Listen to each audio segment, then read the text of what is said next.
श्री स्वामी समर्थ. जय गजानन माऊली. मित्रांनो, आजचा हा व्हिडिओ शेवटपर्यंत बघा. या व्हिडिओमधून तुम्हाला खूप काही शिकायला मिळेल. हा व्हिडिओ जो कोणी बघत आहे त्यांच्या आयुष्यातील सगळे दुःख नाहीसे हो, अशी मी माऊली चरणी प्रार्थना करते. आयुष्य हे एखाद्या नाण्यासारखं असतं. ते तुम्हाला हवं तसं खर्च करू शकता, पण फक्त एकदाच. त्यामुळे आपल्या आयुष्याची किंमत आपण आपल्या आयुष्याचं नाणं कसं खर्च करतो यावर ठरत असतो. आणि ती देखील एकदाच. कोणतीही गोष्ट करायची इथे आपल्याला एकदाच संधी मिळते, पण ती गोष्ट एकदाच बरोबर केली तर मग आयुष्यात माणसाला दुसऱ्या संधीची काहीच गरज भासत नाही. आयुष्य प्रत्येक वेळी आपल्याला एक नवी संधी नव्याने देत असतं आणि प्रत्येक वेळी आपण आपलं आयुष्य दुसरी संधी का देत नाही म्हणून रडत असतो. खरं तर आयुष्याने दिलेली प्रत्येक पहिली नवी संधी ही स्वतःमध्येच एक दुसरी संधी असते. जेव्हा आपण जे आपल्याला शक्य आहे ते करण्याचा सर्व परीने प्रयत्न करत असतो, तेव्हा आपल्या आयुष्यात काही ना काही चमत्कार हा घडणारच असतो. जर आपल्या आयुष्यात नाही घडला तर दुसऱ्या कोणाच्या तरी आयुष्यात घडला आहे असं निश्चितच समजण्यात काहीच हरकत नाही. कारण साधू संतांच्या आयुष्यात चमत्कार घडले तरी त्यांच्या मनापासून केलेल्या कार्याने कित्येक अनेकांचे आयुष्यात तर चमत्कार नक्कीच घडून येत असतात. जन्म घेतलास पित्याच्या घरी, मृत्यू येणार पतीच्या दारी. असा कोणता उंबरठा आहे ज्या घरची तूच एक मालकीन खरी? परके धन म्हणत म्हणत आपले सुद्धा परक्यासारखं वागतात. सासरी गेल्यावर परके तर सासरपणाला जागतात. मिळून मिसळून राहावं ही तर जन्मापासूनचीच शिकवण खरी.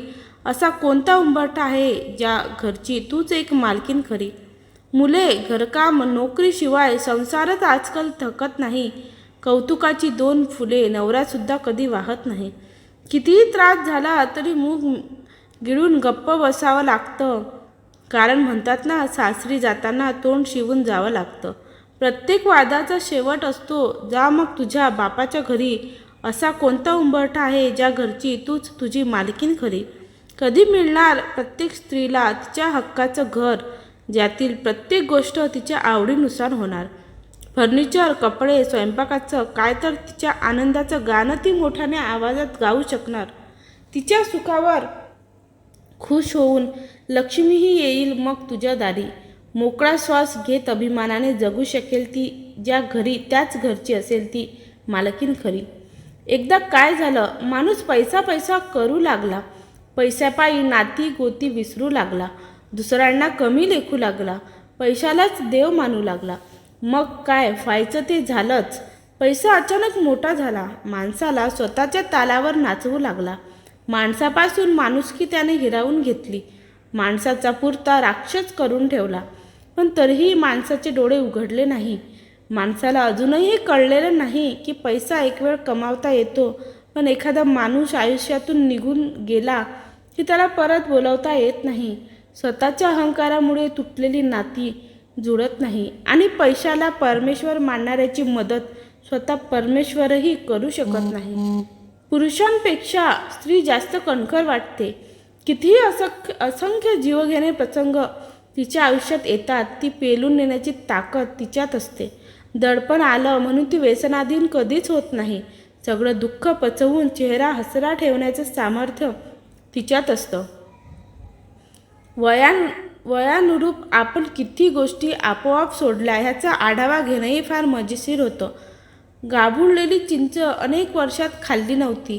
जत्रेत मिळालेली फुग्याची शिट्टी 30 वर्षात वाजवली नव्हती.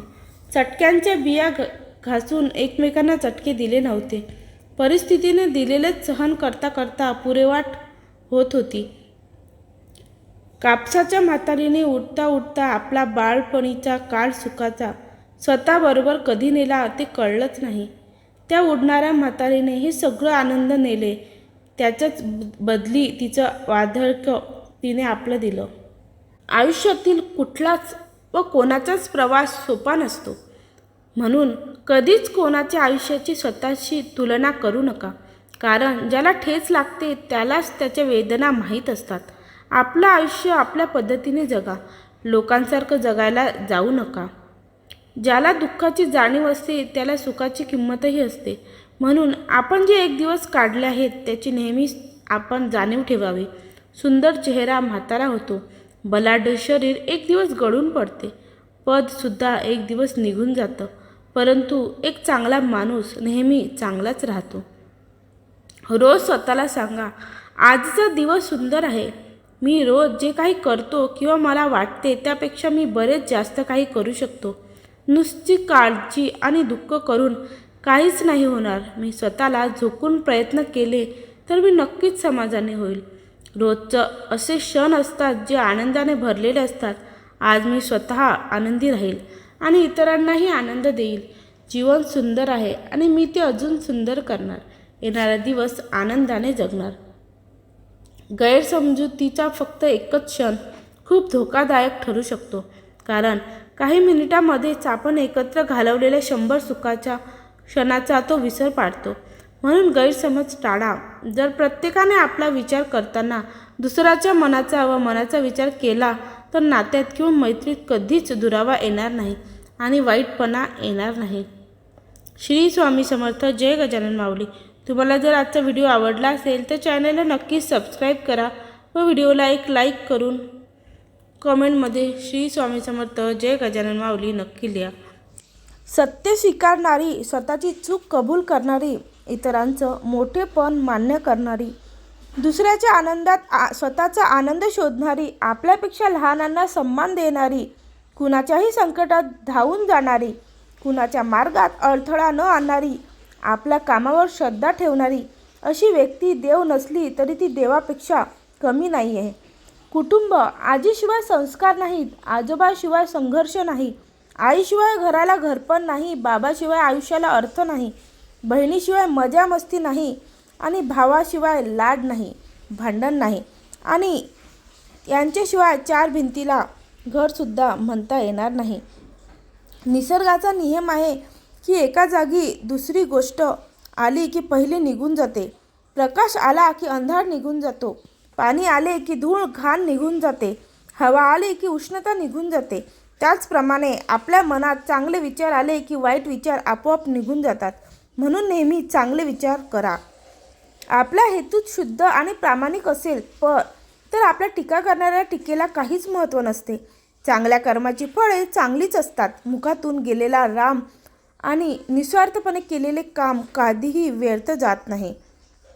ना कुणाशी स्पर्धा असावी, ना कुणाचा द्वेष असावा, ना कुणाच्या पुढे जाण्याची आकांक्षा असावी, ना कुणाला कमी लेखण्याची गुर्मी असावी.